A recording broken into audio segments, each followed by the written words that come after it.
aí pessoal, tudo bem com vocês? Eu espero que vocês estejam maravilhosamente bem e hoje eu lhes trago uma partida com 100% de ataque e 100% de defesa. André Esipenko enfrentando o Hikaru Nakamura em uma partida cheia de recursos que demonstra por que nós estamos acompanhando o torneio dos candidatos, por que a gente gosta tanto de xadrez do mais alto nível. Então, vamos lá.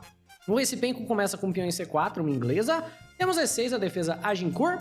Peão em G3 por parte das brancas, D5 e bispo G2. Então, por transposição, chegamos em uma catalã, né, com D4 em algum momento sendo jogado pelas brancas, né? Cavalo F6, cavalo F3, C5 por parte do Nakamura, atacando o centro do tabuleiro. C por D5, cavalo por D5, roque, bispo E7 e D4, né? Por transposição, a gente acabou entrando aqui numa abertura catalã. Poderíamos ter chegado nessa posição através do gambito da dama, né? Tipo D4, D5 e C4. O gambito recusado, cavalo F3, cavalo F6, G3 e C5, né? Então, dentro da catalã, a gente poderia ter chegado exatamente na mesma posição, né? Então, só para demonstrar que, na verdade, começou como uma inglesa, mas nós estamos aqui avaliando uma posição de catalã, beleza? Vem o D4 por parte do Esipenko, finalizando a transposição. C por D4, cavalo por D4 e o roque por parte do Nakamura. Então, aqui ainda estamos numa posição muito teórica. De maneira geral, a ideia que se tem na catalã é que o jogador de brancas tem esse bispo extremamente potente ao longo dessa diagonal, e a vantagem que as brancas costumam ter com esse bispo é que é muito difícil do jogador de pretas finalizar o seu desenvolvimento sem enfraquecer a ala da dama. Você vê que cavalo C6 não dá para ser jogado sem que cavalo toma cavalo, isole o peão de B. Você vê que não dá para tirar o bispo sem que B7 fique fraco e sem que, por exemplo, esse bispo ganhe muita força com o tempo em cima da torre. Então, para tentar capitalizar nesse tema, o Esipenko joga dama B3, certo? Pressionando o peão da casa de B7 e também pressionando aqui o cavalo. E aqui o Nakamura vai jogar cavalo C6. Ele faz uma concessão. Cavalo em C6 permite que o jogador de brancas estrague a estrutura de peões do jogador de pretas, permite cavalo por cavalo. E você vê que a estrutura de peões das brancas é uma estrutura que tem apenas duas ilhas de peões, todos conectados, e as pretas agora têm duas grandíssimas fraquezas, né? O peão de C6 é uma grande fraqueza, porque ele está isolado, e o peão de A7 também é uma grande fraqueza, porque ele está isolado. Mas o jogador de pretas conseguiu resolver o problema com essa concessão do desenvolvimento, porque ao tirar o peão de B7, o Nakamura consegue desenvolver o bispo da casa de C8 para, por exemplo, a casa de A6, né? E depois ele vai poder envolver a torre com torre na casa de B8, por exemplo.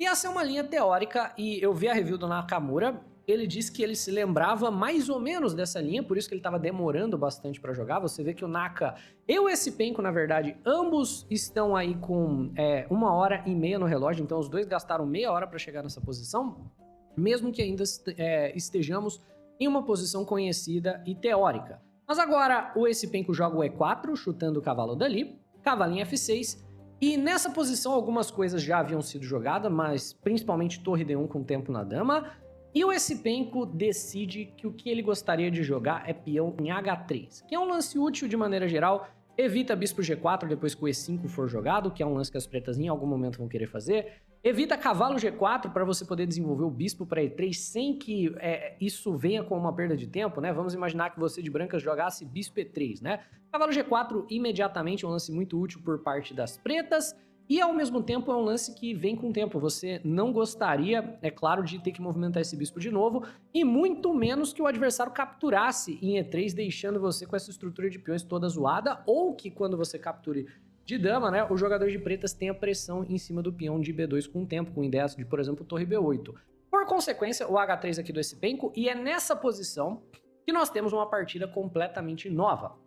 E aqui o Nakamura pensa durante meia hora e ele bagunça a própria ordem de lances. Nessa posição, o jogador de pretas deveria, para se livrar da sua estrutura de peões ruim, né, do seu peão isolado, jogar bispo C5. E você pode se perguntar, mas como exatamente bispo C5 ajuda o jogador de pretas a se livrar dessa estrutura de peões ruim? A ideia do bispo C5 é jogar dama B6, né?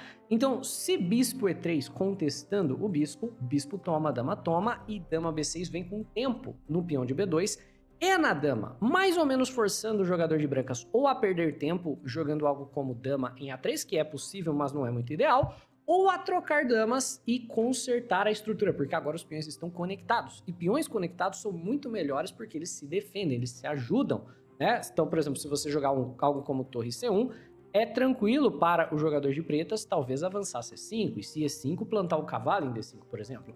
E você vê que todos o centro de peões do jogador de pretas está se ajudando. O Nakamura, no entanto, confundiu a ordem de lanças, né? Isso ele mesmo diz. Joga bispo A6, que por mais que seja um lance lógico, desenvolve o bispo com o tempo na torre, convida a torre D1 na coluna aberta. Agora, quando dama B6 é jogado por parte do Nakamura, não tem mais aquela ideia de, por exemplo, ter uma dama em E3. Então você está ao mesmo tempo propondo a troca de damas e ameaçando o peão da casa de B2. Nessa posição, o Essipenko pode simplesmente, certo? Jogar bispo E3 desenvolvendo com tempo na dama do Nakamura, e o Nakamura não tem escolha, né? O Nakamura, na verdade, perdão, não é que ele não tem escolha, o Nakamura não pode simplesmente capturar em B3 sem uma perda de material, né? O Nakamura vai ter que ou mover a dama perdendo o tempo dali, ou jogar bispo C5. E a questão é que por que não pode jogar dama toma dama? Porque peão toma vem com tempo no bispo de A6 e o bispo está pressionando o peão de A7. Então aqui é uma perda de material forçado, né? Você move o bispo para B5, por exemplo, e torre por A7 ganha um peão por parte das brancas. Então o dama B6 sem antes o bispo em C5 é só um lance de perda de tempo, não tem a troca das damas e não dá para consertar o peão de C6. Beleza, vem bispo C5 por parte do Nakamura, bispo toma, dama toma, e nessa posição, né, as brancas já têm uma vantagem, porque a estrutura de peões do jogador de pretas está ruim, e a ideia para o jogador de brancas é bloquear e pressionar o peão da casa de C6. Aqui é talvez um dos únicos lances imprecisos que o Essipenko joga, porque nessa posição, a ideia para as brancas é você quer bloquear o peão e ameaçá-lo.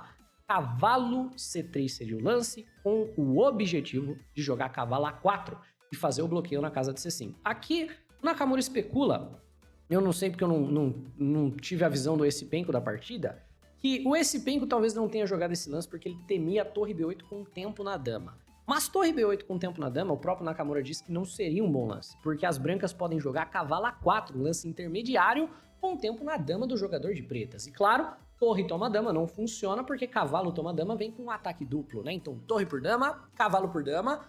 Você aqui, o jogador de preta, já tá numa situação de você tem que voltar a torre para segurar o bispo e tem E5 tirando o cavalo daqui e cavalo D7 dando um duplo das torres depois que o cavalo sai. Mas o Essipenko não viu essa linha. Talvez cavalo C3, ele não viu que torre B8 imediatamente o Nakamura não poderia jogar. Então o Essipenko perde um tempo precioso e joga dama C3. Propondo a troca das damas, certo? Mas perdendo aquele tempo precioso para o bloqueio, porque a partir daqui a dama, na verdade, está bloqueando a casa que o cavalo gostaria de se desenvolver. Então, não tem cavalo C3 para cavalo A4 para cavalo C5. Esse cavalo vai ter que ir por uma rota muito mais difícil para a casa de C5, que não é tão natural. O Nakamura não vai ajudar o cavalo a vir para C3, então ele volta a dama. E aqui, o Essipenko joga cavalo D2. E o Nakamura pensa, tudo bem, se eu conseguir avançar o peão para C5, e não der tempo para o meu adversário jogar cavalo B3 e bloquear o peão aqui, talvez seja melhor, fique mais difícil para o meu adversário me ameaçar, porque o peão não está preso aqui na casa que o bispo ameaça. Então, C5 do Nakamura. Peão B3 para evitar C4, torre D8, cavalo C4, bispo toma e dama toma. Então, nessa posição, as brancas estão bloqueando o peão de C, e vão trazer todo o material do mundo para ameaçar esse peão. A ideia é, quando você tem um alvo assim, todo o material que você tiver vem para ameaçar esse peão. E o Nakamura vai ter que dar um jeito de defender. Nessa posição, então, o Nakamura precisa de um plano, né, para não ficar simplesmente passivo defendendo. Então ele joga peão em E5. Ele acaba, na verdade, cimentando mais um alvo para as brancas atacarem, mas o objetivo do Naka é jogar torre D4. Certo? Vem torre C1 pressionando o peão de C5, ameaçando, é claro, dama por C5. E o Naka decide jogar torre toma e A5. O A5 cimenta mais um peão aqui para o adversário atacar. Mas é um lance muito interessante, porque isso demonstra muito bem que o Naka está ciente dos tipos de problemas que podem acabar surgindo de você estar numa posição 100% passiva defendendo o alvo. Porque, por exemplo, vamos imaginar que você jogasse torre em C8, viesse, por exemplo, torre C1, H6, as brancas poderiam se aproveitar dessa cravada ao longo da coluna C para jogar, por exemplo, B4 e acabar ganhando o peão. Então, o peão na casa de A5 impede que o jogador de brancas no longo prazo jogue B4 para pressionar o peão de C5 ao longo da cravada pela coluna C. Ainda assim, ter todos os peões assim vai significar que o Nakamura vai ter que se defender de maneira muito afiada. E afiada é a única maneira de descrever essa partida, né? Vem torre C1, torre C8 e dama C3. Então a dama volta pressionando todos os 3 peões que estão presos na quinta. E o único lance, é claro, é dama C7, defendendo os 3 peões da mesma maneira.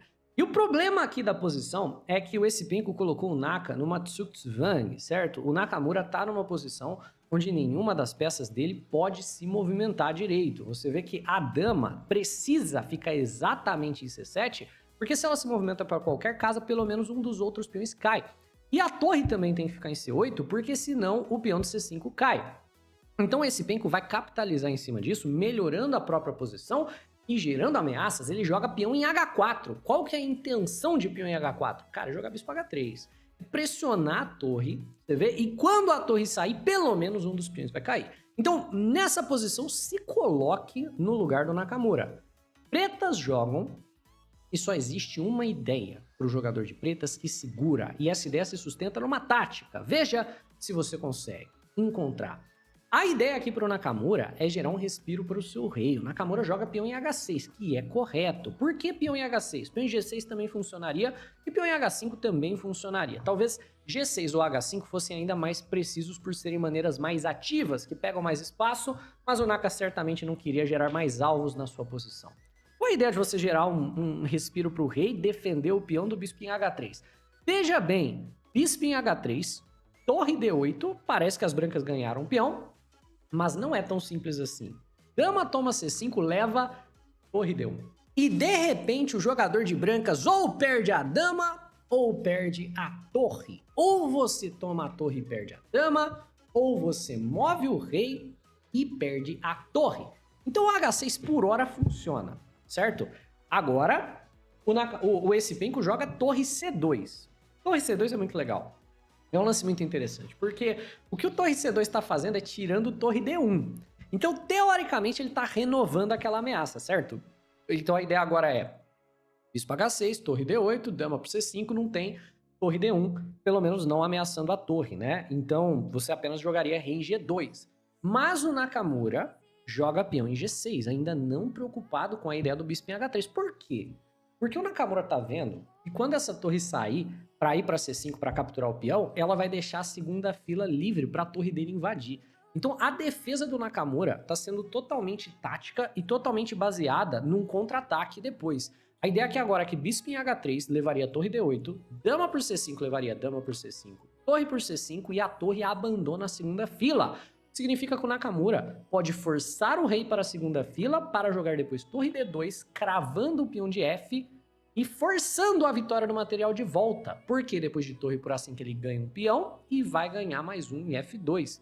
Então, por exemplo, torre por E5, cavalo por F2, né? E o jogador de brancas aqui tá numa situação um pouco desagradável, tá levando aqui um ataque um tanto quanto difícil de lidar, dependendo das circunstâncias. Tem cavalo G4, se o rei for para casa errada, torre H2. Então a posição ela é igual, baseada no ataque e contra-ataque, no 100% de ataque, 100% de defesa. Beleza? Dama E3, tocando o peão de H e dama E8. Se você tomar o peão, leva a dama cheque, pendura a torre. Tá? Torre D2 chuta a dama e dama B6. Opa, agora por que não pode tomar o peão de H?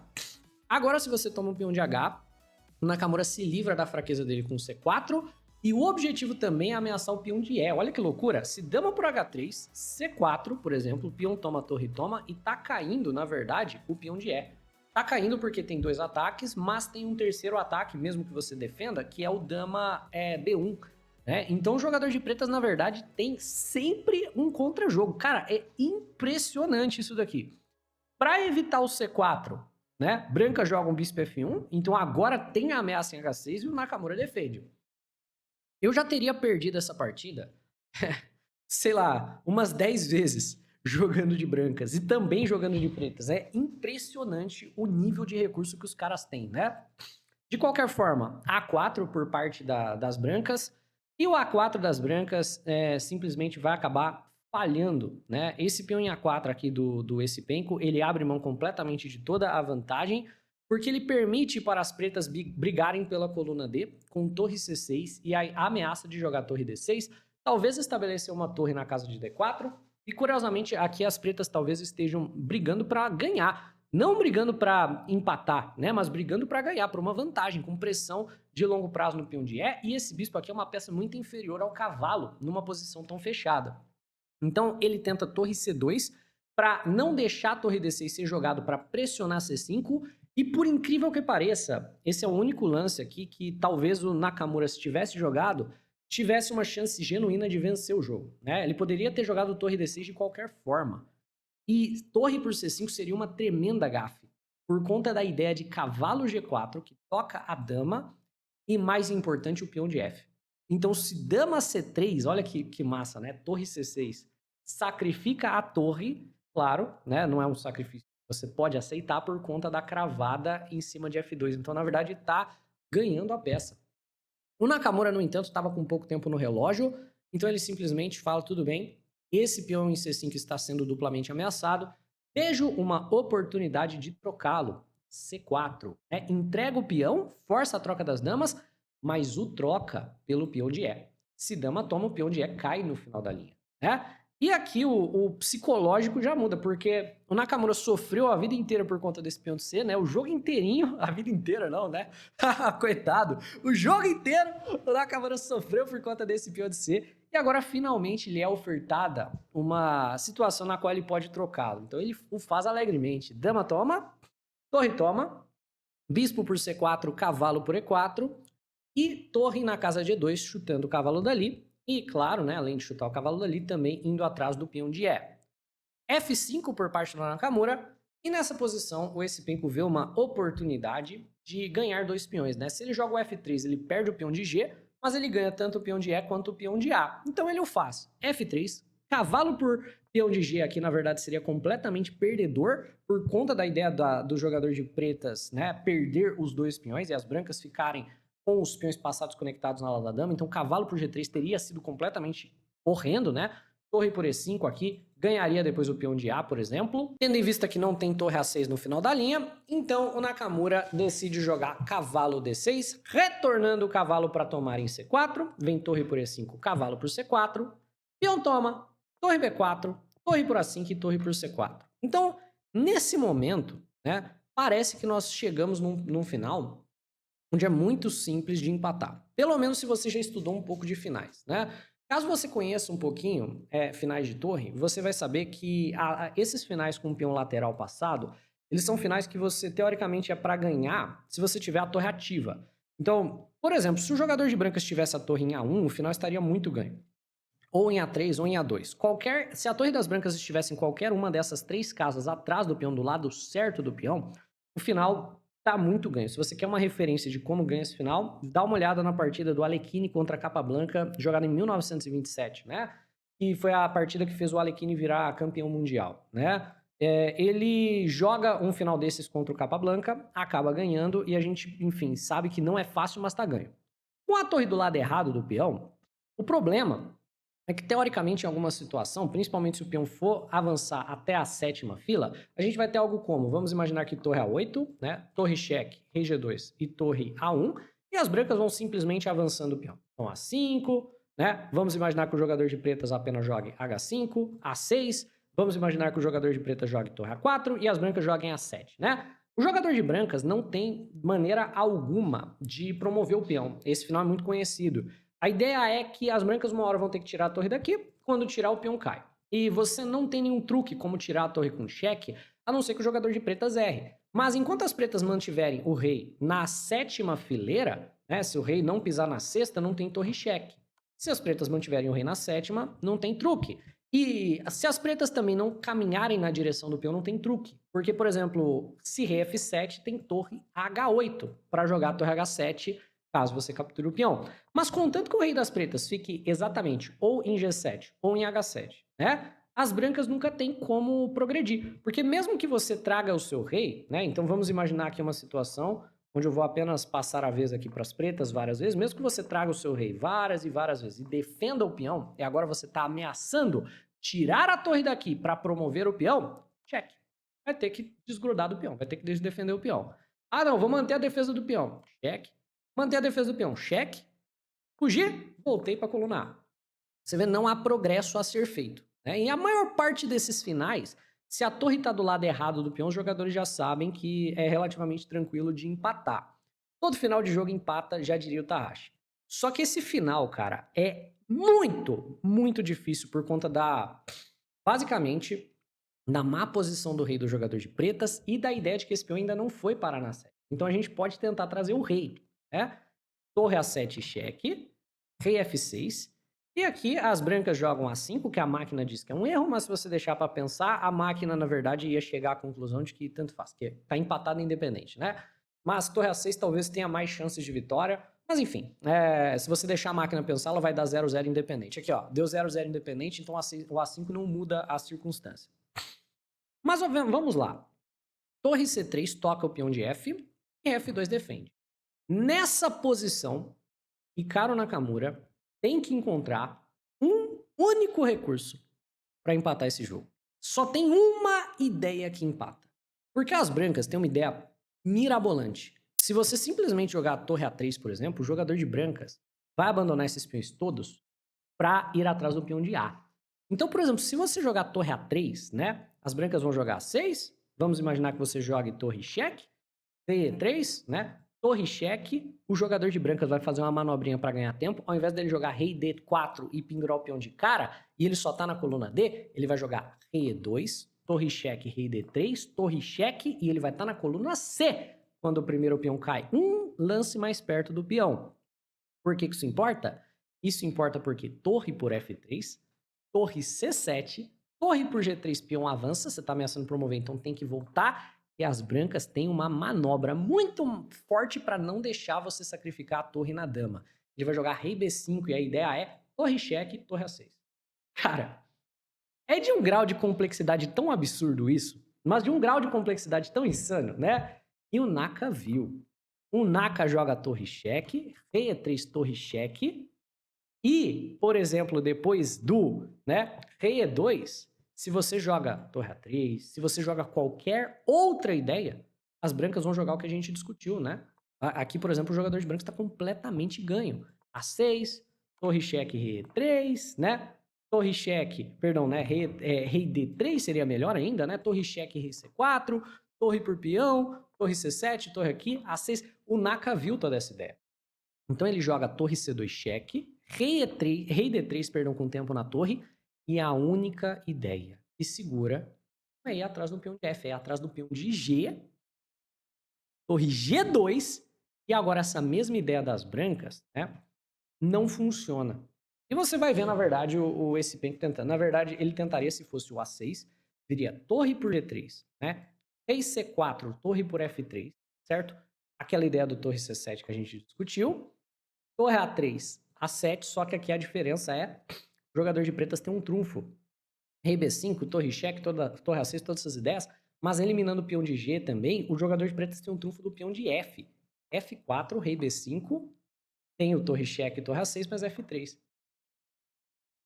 Torre cheque, rei E5, torre A6, torre toma, rei toma, os dois vão promover.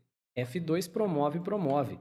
O Nakamura viu tudo isso, né? Então, quando ele vai atrás do peão de G, a gente tem o torre A6 por parte do esse penco, rei F7, rei D4, pendurando aqui o peão de G, mas meio que só trocando, né? Torre por G3, rei E5, torre por F3, torre A7, cheque, rei E8, A6 e torre em A3.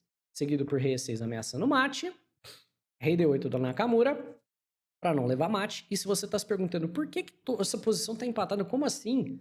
Cara, é o trunfo do peão de F.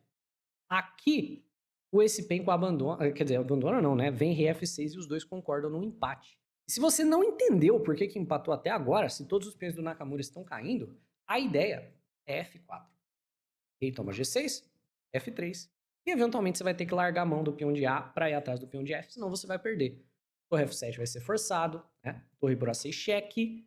E basicamente agora sim virou um final de peões empatado, né? O peão aqui tá indo, esse peão tá defendido, vai virar um final onde os dois jogadores têm peão, esse rei vai voltar. E 100% de ataque encontra 100% de defesa em uma partida onde os dois jogadores ficaram com 98% de precisão e terminam num empate. É isso, pessoal. Espero que vocês tenham curtido. Cara, extremamente complexo. Deixa o like se você curtiu, se inscreve no canal, um abraço e até a próxima. Falou!